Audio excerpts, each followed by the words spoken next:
নমস্কার বন্ধুরা, সুপ্রভাত চ্যানেলে আপনাদের সবাইকে স্বাগত। আমি আবার আজকে একটা ভিডিও নিয়ে চলে এসেছি। আজ একটু কিছু মিষ্টি বানানো যাক। চলুন প্রথম থেকে লাস্ট পর্যন্ত ভিডিওটা দেখুন। আজকে বানাবো ল্যাংচা। শক্তিগড়ের মতন তো বানাতে পারবো না, তবে আমি আমার মতো চেষ্টা করব। চলুন প্রথমে আমি প্রথমে মিষ্টি রসটা বানিয়ে নেবো, যাকে বলে সিরাপ, তাকে সেটাকে বানিয়ে নেবো। সিরাপটা প্রথমে চিনি দিয়ে দেবো, এই বাটির 1.5 বাটির মতো চিনি দিয়ে দেবো। তো আমি জল দিয়ে দেবো, ওই বাটিরই 1.5 থেকে 2 বাটির মতো জল দিয়ে দেবো।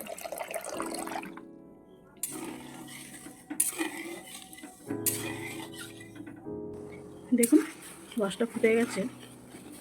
রসটা কিন্তু খুব পাক হবে না, কারণ আমরা দোকানের মিষ্টি খেয়ে দেখেছি রস কিন্তু অত পাক হয় না। এবার ওর মধ্যে আমি একটু কেশর দিয়ে দেবো। দেখুন কেশরটা দেওয়ার পর কালারটা কিন্তু খুব সুন্দর এসে গেছে।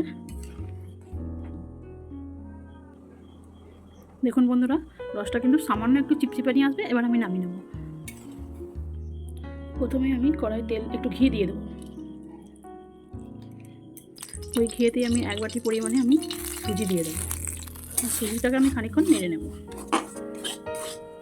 দেখুন আমি অল্প করে নেড়ে নিয়েছি, আর ওতে আমি অল্প অল্প দুধ দিয়ে তাকে ভালো করে আমি আরও একটু দিয়ে দেবো। ভালো করে এটাকে আমি পাকিয়ে নেব। দেখুন একটা শক্ত এসছে। এবার আমি এটা কিছুটা, এগুলো সেই এলাইচির দানা, আমি কিছুটা দানা ছাড়িয়ে নিয়েছি, নিয়ে দিয়ে দেবো। যেমন ওই বাটিরই 1 বাটি আমি গুঁড়ো দুধ দিয়ে দেবো। গোলাপ যেমন গোলাপ দেয়, এবার এটাকে আমি নামিয়ে নেবো, নিয়ে ঠান্ডা করে ভালো করে হাতে করে মেখে নেবো। দেখুন আমি পাত্রের মধ্যে নিয়ে নিয়েছি, একটা ডিশের মধ্যে। ভালো করে এটাকে থেসতে হবে, একটু ঠান্ডা হোক, আমি ভালো করে থেসে নেব। এবার আমি ভালো করে থেসে নেব।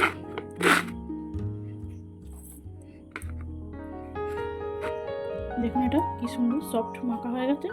এবার আমি একটা একটা করে বানিয়ে নেব মিষ্টিটা। আমি একটা আপনাদের করে দেখাচ্ছি। হাতে একটু ঘি নিয়ে নেব,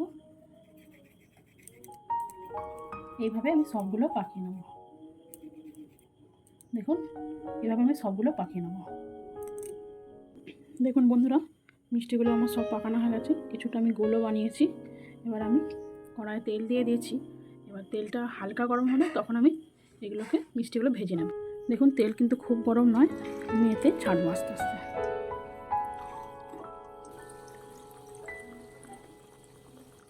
দেখুন এগুলো হয়ে গেছে, আমি এবার তুলে রসে দিয়ে দেবো। এবার আমি গোলগুলো দিয়ে দিয়েছি। দেখুন এগুলো আমার লাল লাল হয়ে গেছে। এবার এগুলোকেও আমি তুলে নেবো, তুলে নিয়ে রসে দিয়ে দেবো। দেখুন বন্ধুরা, এগুলো আমি সব ডুবিয়ে দিয়েছি রসেতে। এবার আমি এটা ঘন্টা 2 মতো চাপা দিয়ে দেবো। চলুন দেখি কী দেখা। মোটামুটি হয়েছে, বাকি এখনও হতে বাকি আছে। আমার ছেলে খাওয়া বলে ছটফট করছে, ওকে আমি এখান থেকে কিছুটা দেবো। দেখুন আমার ছেলেকে দিয়েছি ট্রাই করতে। কেমন হয়েছে? ভালো হয়েছে। তো চলুন ভিডিওটা আমি এখানেই শেষ করছি। ভালো লাগলে লাইক করবেন, শেয়ার করবেন, সাবস্ক্রাইব করবেন। ধন্যবাদ। আমি তো